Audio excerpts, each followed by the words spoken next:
fixar as suas residências.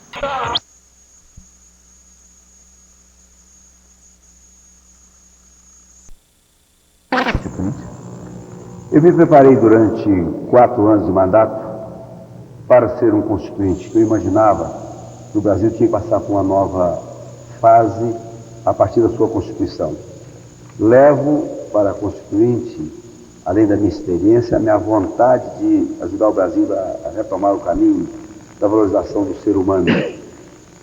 Pretendo que todos nós sintamos a necessidade de voltar a certos princípios que são eternos, os princípios éticos, morais, os princípios que fazem uma nação ser grande, como temos alguns exemplos da Alemanha, do Japão, da Suíça, esses princípios que são inarredáveis no comportamento humano.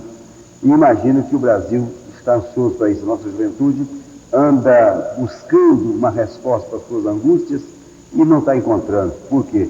Que a resposta está sendo omitida de acordo com aquela verdade verdadeira que todo mundo deseja. Agora, essa subida do senhor da suplência para titular, o que significa isso do ponto de vista político lá para a sua região? Para a minha região, eu acho que é uma grande compensação pelo esforço que toda a região teve na eleição do governador Nilton Cardoso. Nilton sabe que não teve os nossos votos na convenção, mas depois da convenção nós fizemos uma reunião regional e levamos a ele a fidelidade ao partido, ao PMDB e a sua candidatura. Vestimos a camisa do PMDB com unhas e dentes, com garra, e saímos vitoriosos. Em Patos de Minas, no Alto Parnaíba, com exceção de 3 cidades apenas. O resto nós ganhamos em todas as cidades. E Nilton tinha um compromisso de campanha conosco, de valorizar o Alto Parnaíba, dando ao Alto Parnaíba um cargo no primeiro escalão e alguns cargos no segundo escalão.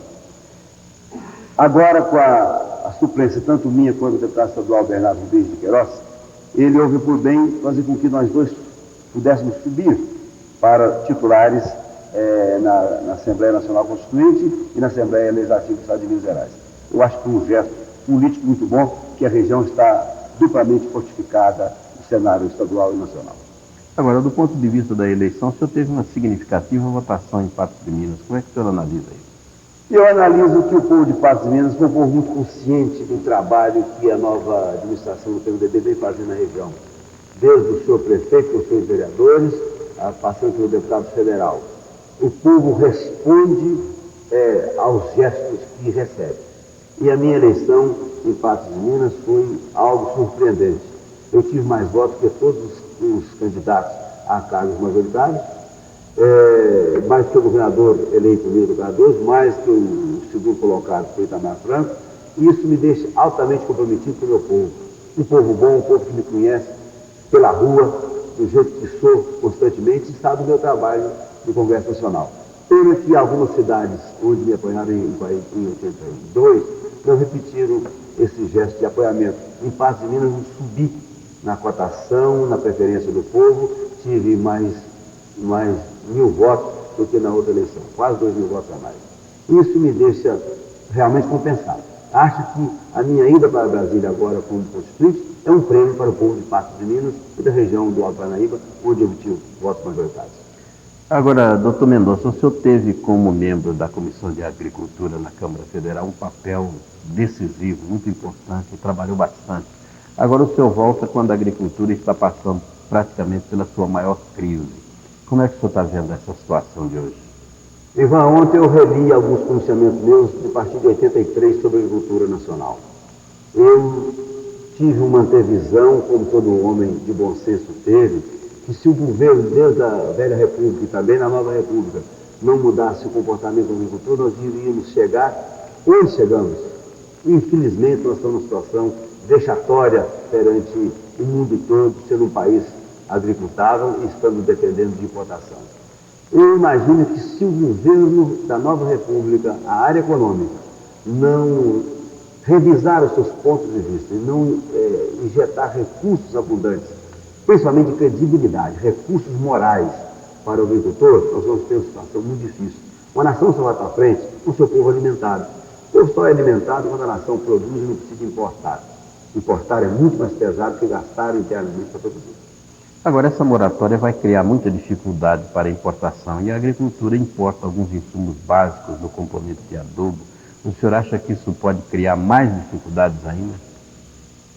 Se o governo acreditar na tecnologia brasileira, nós não vamos precisar importar muita coisa, não. Nós temos minerais de reserva e abundantes e ainda temos estrategicamente reservas cambiais para importar alguns insumos, principalmente na área de petróleo. Agora, eu sei que nós vamos passar por momentos difíceis, mas muitas nações passaram por momentos sérios, piores do que o do Brasil, e deram a volta por cima. Nós precisamos levantar a cabeça, acreditar no poder do homem, na força do trabalho, acreditar na união de todos para encontrar a solução que nós precisamos. Sei que a agricultura é viável no Brasil e sei que o brasileiro quer passar por cima de tudo isso, quer produzir muito. Agora, a retirada de subsídio para produtos como o trigo e, naturalmente, uma diminuição da importação desses produtos por força das circunstâncias, o que é que isso vai ocorrer na agricultura brasileira? Eu acho que a agricultura brasileira precisa ser tratada como um comércio. Se deixar as regras do comércio, do mercado funcionar, o Brasil não precisa de subsídio. O agricultor não precisa ser subsidiado. Ele precisa de ter preço justo no momento da sua safra. Quando ele recolhe o fruto do seu trabalho e vê todo o seu esforço ruir por terra por falta de um mercado comprador, por falta de uma sustentação política do governo dos seus preços, ele passa dificuldades. Mas se o governo deixar livre o mercado de oferta e procura, vai haver um ajustamento nas nossas reações. E a agricultura tem que ser tratada como uma empresa. Hoje, produzir alimentos como era antigamente, empiricamente, não dá certo. Nós temos que tratar a agricultura como um negócio rentável. E sendo um negócio rentável, nós temos que ter muito equilíbrio. Tem muita gente aventureiro, banqueiro, avançando para a agricultura para fazer manobras rentáveis. Agora, o verdadeiro agricultor é aquele que tem seu filho formado na técnica agrícola, como agrimensor, como agrônomo, veterinário, zootecnista. Esse vai para frente, porque usa a experiência com a técnica de laboratório para um resultado que nós sabemos ser satisfatório. Eu espero, Ivan, e que nossos telespectadores também confiem que o Brasil pode sair dessa crise a partir da agricultura. Nós sabemos que as exportações brasileiras vão sofrer, porque também não há contrabalança da importação. Mas se nós produzirmos, o mundo está passando fome, nós vamos ser compradores dos nossos produtos, principalmente por produtos que possam competir com os produtos internacionais. Pois bem, vamos esperar que isso aconteça. E desejamos ao senhor muito sucesso, nós o cumprimentamos pela sua ida ao Congresso e estamos aqui confiantes na competência e na atuação do senhor por lá. Eu agradeço a oportunidade que tive. E nós queremos saber agora quais são os seus compromissos com Patos de Minas e com a região do Alto Paranaíba. Bom dia. Os meus compromissos são aqueles que nós colocamos, expusemos durante a campanha. Trabalhar em prol do resgate da dívida social com a nossa região. Nós precisamos de uma saúde, de trabalho no setor de saúde, com a condição mais qualificada, por exemplo, precisamos de saneamento básico, precisamos de água potável, precisamos de mais médicos, postos de saúde. No setor de educação, precisamos de mais escolas. No setor habitacional, mais casas. E nós vamos trabalhar nesse sentido em torno da nossa região. Agora, no âmbito geral, nós temos planos, por exemplo, a minha formação foi toda ela, a formação técnica, toda ela dentro do Banco de Desenvolvimento de Minas Gerais. Eu tenho 20 anos de BDMG, então eu passei por vários ciclos da transformação econômica de Minas Gerais.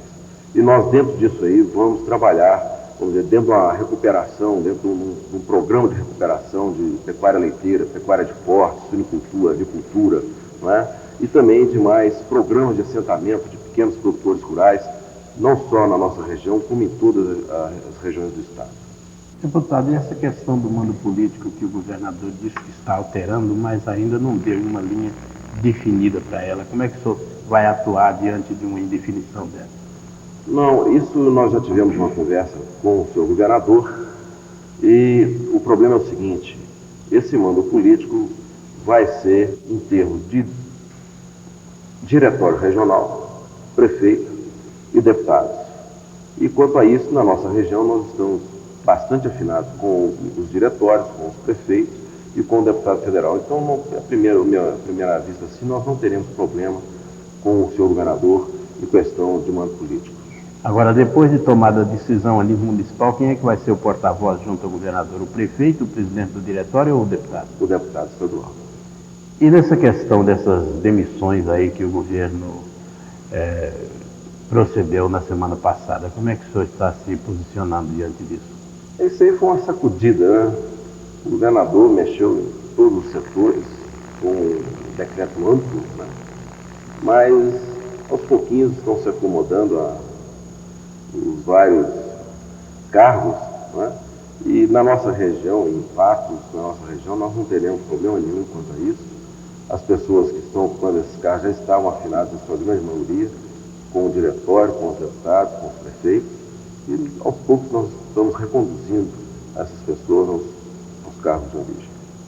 Agora, deputado, como é que estar na Assembleia Legislativa e ter que enfrentar uma oposição, coisa que há muitos anos não acontece no governo mineiro? O senhor está acreditando nessa oposição do PFL?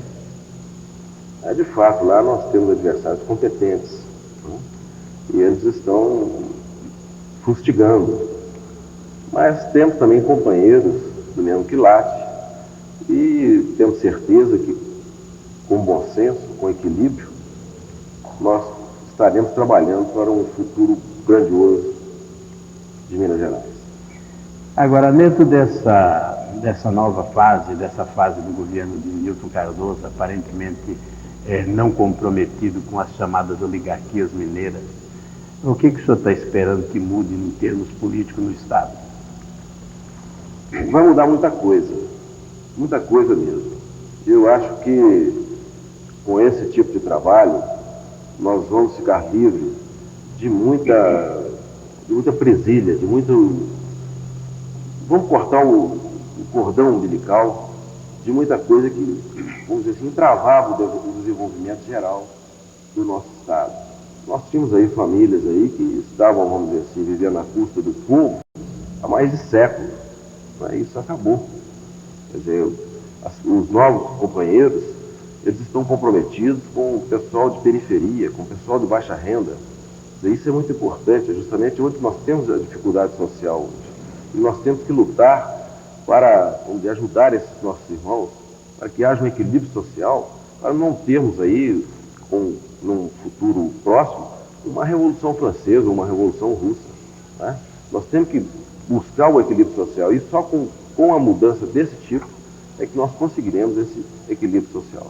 Deputado, o senhor acabou de dizer que é um homem que vem da área financeira para a área política. Naturalmente conhece toda essa problemática da existência ou não de recursos e falou aí um discurso otimista, quer dizer, mais voltado para o desenvolvimento. O senhor acha que mesmo com toda essa estrutura de dificuldades que o país está enfrentando, vai haver condição de promover esses atos de desenvolvimento que o senhor acena para a região do Alto Paranaíba? Acho que sim, perfeitamente. O problema é a gente trabalhar com seriedade, correto? Com credibilidade junto ao povo, que isso é que está faltando no político, estava faltando no político. E esse problema de recursos, isso com os ajustamentos naturais que acontecerão, esses recursos estarão disponíveis, aí tenho impressão, no mais tardar, com 4, 5, 6 meses. Mas no segundo semestre, acho que já teremos quantidade farta de recursos para alocar, para poder buscar aí, pelo menos uma manutenção das empresas existentes, com pequenas, vamos dizer assim, alterações em seus quadros e, principalmente, dar um amparo necessário à micro e pequena empresa, que é a que gera o maior número de recursos, o maior número de emprego com pouco recurso, correto? É uma empresa que tem um capital puro, né? Empresa familiar, e isso aí também traz um equilíbrio social, que evita a migração, né? Evita, vamos dizer assim, o congestionamento. Quer dizer, é uma beleza o trabalho, vamos dizer, o que vem demonstrando o micro e pequeno empresário, apesar de toda a dificuldade que ele passa atualmente. Então nós estamos propenso a trabalhar nesse esquema, trabalhar atuando dessa forma para poder amparar o micro e pequeno empresário, seja ele de qualquer setor, agrícola, ou serviços, ou industrial. Deputado, o senhor está vendo o governador Newton Cardoso anunciar revisões em atos do ex-governador e essa polêmica ato das ações da Fiat. Como é que o senhor, deputado do PMDB, está vendo toda essa questão? Qual é a sua posição? Eu concordo com o governador Newton Cardoso. Esse tipo de atos que foram assinados no final de governo, eles, no mínimo, comprometem o início do governo do Dr. Newton Cardoso. Então, é preciso, de fato, rever alguns desses atos. O problema da Fiat é polêmico. Nós não podemos aceitar essa, vamos dizer assim, essa troca pura e simples com uma empresa a ser constituída, que nós nem sabemos que tipo de empresa que é. A Assembleia não foi consultada. Isso tem uma série de problemas aí que precisam ser ajustados. E a nomeação do senador Murilo Badaró, candidato derrotado do PDS para a presidência da Fiat? São coisas que a gente fica por entender. Nós não sabemos o que passou, o que se passou durante a campanha. Parece que, de fato, existiu um compromisso. Agora vamos ver o que vai acontecer. Eu só sei que o senador Badaró também está com abacaxi nas mãos. Né? Não tenho dúvida. Bom, muito obrigado pela sua presença, muito sucesso para o senhor no seu mandato e estaremos aqui sempre à sua disposição para levar a sua mensagem aqui da região. Muito obrigado, eu que agradeço. Bom dia. Outro entrevistado é o presidente do PTB de Uberlândia, Gustavo Solis, que vai analisar os resultados da eleição de 15 de novembro. Ele também falará sobre a posição de seu partido, que não apoiou oficialmente Virgílio Galassi, mas cuja maioria trabalhou para sua eleição. O presidente do Sindicato Rural de Uberlândia, Odelmo Leão Carneiro Sobrinho, foi reeleito ontem. O repórter de 1991 contou com a presença de mais de 60 funcionários públicos municipais. O secretário fez a leitura do termo de compromisso e a chamada de posse da primeira diretoria da entidade, presidida pelo professor Altamir Fernandes de Souza. O vereador Salvador Rodrigues, do Partido dos Trabalhadores, e o presidente do Sindicato dos Trabalhadores da Indústria da Construção Civil falaram sobre a importância do novo sindicato. Eu vejo um sindicato como esse, dos trabalhadores da prefeitura se organizando. Assim que a diferença em relação ao adversário ultrapassou as 100 mil votos, o empate do candidato a vice-governador pelo PRS, Arlindo Porto Neto, começou a comemorar a vitória. Por onde passava, o candidato era cumprimentado por eleitores. Algumas pessoas chegaram a se emocionar. O Arlindo Porto afirmou que serão vice-atuantes, sobretudo na integração entre o governo estadual e os municípios. Para esse objetivo, Arlindo espera aproveitar no Palácio da Liberdade a sua experiência como ex-prefeito de Patos. O vice-governador garantiu ainda que o tratamento será igual a todas as cidades, inclusive àquelas onde Hélio Garcia saiu derrotado. Todos os municípios, todos os eleitores, todos os cidadãos receberão de Hélio Garcia Arlindo Porto o nosso reconhecimento pelo valor dos mineiros, pela responsabilidade que nós temos de governar para Minas Gerais. Nós não estaremos buscando e nos amesquinhando para preocupar onde fomos ou não vitoriosos. O importante é que a democracia nos inspira e nos assegura que deveremos trabalhar com firmeza, com seriedade e com franqueza. E estaremos prestigiando Uberaba, Uberlândia, todas as cidades que porventura não votaram em Hélio Garcia. Como também estaremos trabalhando muito para aquelas cidades que nos apoiaram, que entenderam a nossa resposta. E quem sabe, daqui a 4 anos poderão estar fazendo uma nova avaliação, reconhecendo o seu erro e com humildade aqueles que não votaram em nós, às vezes, avaliando que Hélio Garcia era o melhor nome.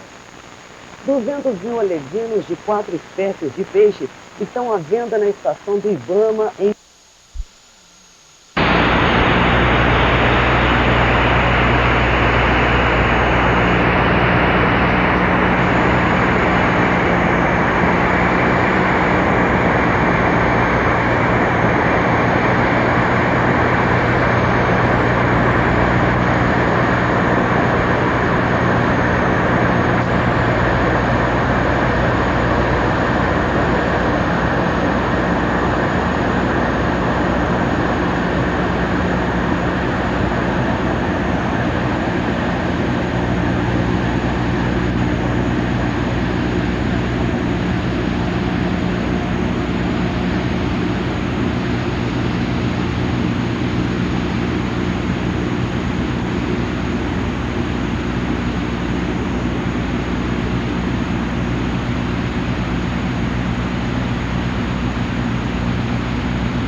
300.000 OTNs já aprovadas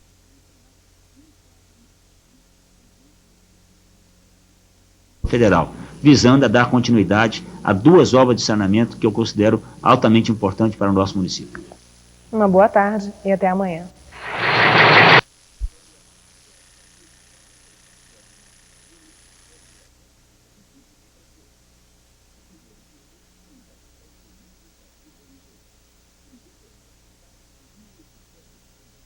A 1841. No regime republicano, o primeiro agente executivo foi o Major Venceslau Pereira de Oliveira. Com a Revolução de 30 vieram as nomeações, e a primeira delas recaiu sobre Guilherme de Oliveira Ferreira, que ficou no cargo até 1933. O primeiro prefeito eleito em Uberaba durante o período do Estado Novo foi o advogado Vadir José Nassif. Só que para garantir sua posse, a polícia teve que colocar 3 metralhadoras aqui na Praça Rui Barbosa, apontadas em direções estratégicas. O voto bico de pena desapareceu do cenário político de Uberaba em 1947, com o fim do mandato de João Carlos Belo Lisboa. Pelo voto secreto, a cidade elegeu Bolanger Pucci, cujo nome completo era Luiz Bolanger Rodrigues da Cunha Castro Pucci. Com sua eleição, Uberaba começava a viver a experiência do populismo. Dos 44 administradores que Uberaba já teve, o que ficou mais tempo no poder, apesar de em períodos alternados, foi o tenente Francisco Rodrigues Barcelos, de 1845 a 1851, e de 1857 a 1861. Com o passar dos anos, a cidade cresceu e as armas foram, aos poucos, sendo substituídas pelas palavras. As agressões físicas deram lugar, vez ou outra, aos ataques verbais. Um quadro que certamente não irá desaparecer do cenário político de Uberaba nem do Brasil. Apesar de tudo, o quadro já não é o mesmo do passado, e Uberaba se prepara para eleger mais um prefeito em sua história. Mas se junto com o progresso, os políticos procuraram assimilar um comportamento mais coerente, em escala superior aumentaram os problemas. Hoje, na opinião dos próprios candidatos, eles existem em grande número. Saúde, educação, lazer, infraestrutura, saneamento básico e novas moradias. E a habitação é, sem dúvida alguma, o maior desafio do futuro ocupante desta cadeira. O próximo prefeito vai ter que assumir um déficit habitacional calculado em mais de 20 mil casas. Em Uberaba, 9 candidatos estão disputando a sucessão municipal. 2 deles são ex-prefeitos. Hugo Rodrigues da Cunha, no período 1973 a 1977. E Silvério Cartafina Filho, 1977 a 1983. Os outros 7 concorrentes são Adelmo Carneiro Leão, Anderson Adalto, Bittencourt Bertolucci, Germano Gutz Goff, João Batista Rodrigues, José Tomás da Silva Sobrinho e Samir Cecílio. Na corrida pela sucessão municipal, os comitês estão esparramados por diversos pontos da cidade. Até 15 de novembro, os 9 candidatos à Prefeitura de Uberaba estarão disputando os votos de um colégio eleitoral estimado em 120 mil eleitores. Cada programa de governo representa um conjunto de promessas que a população espera sejam cumpridas. Na opinião do prefeito Wagner do Nascimento, o seu sucessor vai poder governar com conforto. A projeção orçamentária de Uberaba para o próximo ano é 1000% superior ao exercício atual e deve chegar a 12,5 bilhões de cruzados. A este orçamento, suficiente para a realização de diversas obras consideradas importantes, não estaria projetada a discutida reforma tributária que dá a estados e municípios uma fatia maior do bolo. E não se... pelos Correios. Depois é só pagar o selo. Verde anual. Retangular para veículos novos de 89 a 83. Quinzena da Casa. Sucesso no Magazine Luiza.